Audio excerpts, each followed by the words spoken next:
கார்த்திகை மாதம் பிறந்ததையொட்டி சென்னை மகாலிங்கபுரத்தில் உள்ள ஐயப்பன் கோயிலில் ஏராளமான பக்தர்கள் மாலை அணிந்து விரதத்தை தொடங்கினர்.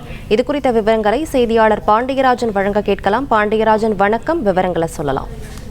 சபரிமலையில் உள்ள ஐயப்பனை தரிசிக்க கார்த்திகை முதல் தேதியில் மாலையிட்டு 48 நாட்கள் மண்டல விரதம் இருந்து தரிசிப்பது பக்தர்களுடைய வழக்கம்.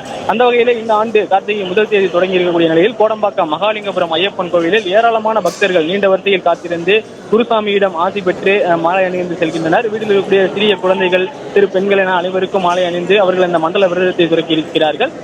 சபரிமலை ஐயப்பன் கோயிலினுடைய மண்டல பூஜைக்கான அந்த மண்டல சீசன் 41 நாட்கள் நடைபெறக்கூடிய அந்த மண்டல சீசனுக்காக இந்த நேற்று மாலை 4 மணிக்கு நடை திறக்கப்பட்டது. ஜனவரி 14ஆம் தேதி நடக்க இருக்கக்கூடிய மகர விளக்கு ஜோதிக்கான அந்த மண்டல சீசன் துவங்கி இருக்கக்கூடிய நிலையில தமிழகத்தில் இருந்து ஏராளமான பக்தர்கள் சபரிமலை நோக்கி செல்வார்கள். அது மட்டும் இல்லாமல் இங்கு இருக்கக்கூடிய பக்தர்களும் சபரிமலைக்கு வருவார்கள். வகையில தமிழகத்தில் இருந்து இன்றிலிருந்து இருமுடி கட்டி செல்லக்கூடிய அந்த பக்தர்களும் புறப்பட்டிருக்கிறார்கள். இன்று மாலை அணிந்து 48 நாட்கள் விரதம் இருந்து ஜனவரி மாதம் சபரிமலை நோக்கி செல்லக்கூடிய பக்தர்கள் தற்போது மாலை அணிந்து தங்களுடைய மண்டல விரதத்தை தொடக்கி இருக்கிறார்கள்.